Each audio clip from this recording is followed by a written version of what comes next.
2018ರಲ್ಲಿ 2017ನೇ ಇಸ್ವಿನಲ್ಲಿ Siddaramaiah chief minister ಆಗಿದ್ದಾಗ, ಹಿಂದೆ ಯಡಿಯೂರಪ್ಪನವರು ಚೀಫ್ ಮಿನಿಸ್ಟರ್ ಆಗಿದ್ದಾಗ, ಕುಮಾರಸ್ವಾಮಿಯವರೇ ಚೀಫ್ ಮಿನಿಸ್ಟರ್ ಆಗಿದ್ದಾಗ 2006ನೇ ಇಸ್ವಿನಲ್ಲಿ ಇದು ಅಪ್ರೂವ್ ಮಾಡೋದಂಥ ಪ್ರಾಜೆಕ್ಟ್, ನೋಟಿಫೈ ಮಾಡೋದಂಥ ಪ್ರಾಜೆಕ್ಟ್ ನಾವು ಮಾಡಿದ್ದಲ್ಲ.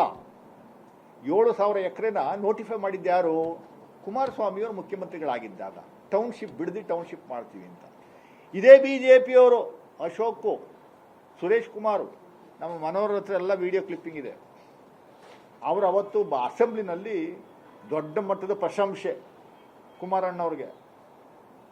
ಬೆಂಗಳೂರು ಭಯಂಕರವಾಗಿ ಬೆಳೀತಾ ಇದೆ, ಇಲ್ಲಿ ಉಸಿರಾಡೋಕ್ಕೆ ಜಾಗ ಇಲ್ಲ, ಡಿಸೆಂಟ್ರಲೈಸ್ ಮಾಡಿ, ಇಲ್ಲಿಂದ ತಗೊಂಡೋಗಿ ಸುತ್ತಲೂ ಉಪನಗರಗಳನ್ನ ಕ್ರಿಯೇಟ್ ಮಾಡಿ, ಜನಗಳು ಅಲ್ಲೇ ಎಲ್ಲ ಸೌಲಭ್ಯ ಸಿಗಬೇಕು, ಅಲ್ಲೇ ಬರಬೇಕು, ಬೆಂಗಳೂರು ಒಳಗಡೆ ಬರ್ದೇ ಇರೋ ಥರ ನೋಡ್ಕೊಬೇಕು ಅಂತ ಪ್ರಶಂಸೆ ಮಾಡಿದ್ದನ್ನು ಈಗ ಡಿ ಕೆ ಶಿವಕುಮಾರ್ ಅವರು ಆ ಬಿಡದಿ ಟೌನ್ಶಿಪ್ಪನ್ನು is just taking forward.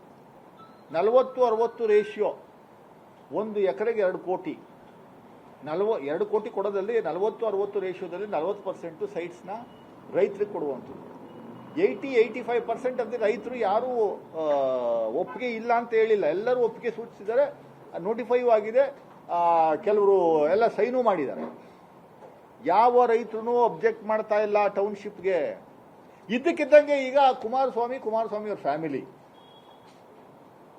Nikhil Kumaraswamy ಆದಿಯಾಗಿ ಆ ಟೌನ್ಶಿಪ್ಗೆ ಅಬ್ಜೆಕ್ಟ್ ಮಾಡ್ತಾ ಇರುವಂಥದ್ದು ಕಾರಣ ಏನು, ಉದ್ದೇಶ ಏನು ಅಂತ ದಯಮಾಡಿ ಅವ್ರು ಹೇಳಬೇಕು. ನೀವೇ ಮಾಡಿದ್ರೆ ಅದು ಒಳ್ಳೆ ಪ್ರಾಜೆಕ್ಟ್, ನಾವು ಮುಂದುವರಿಸಿದ್ರೆ ಕೆಟ್ಟ ಪ್ರಾಜೆಕ್ಟ್.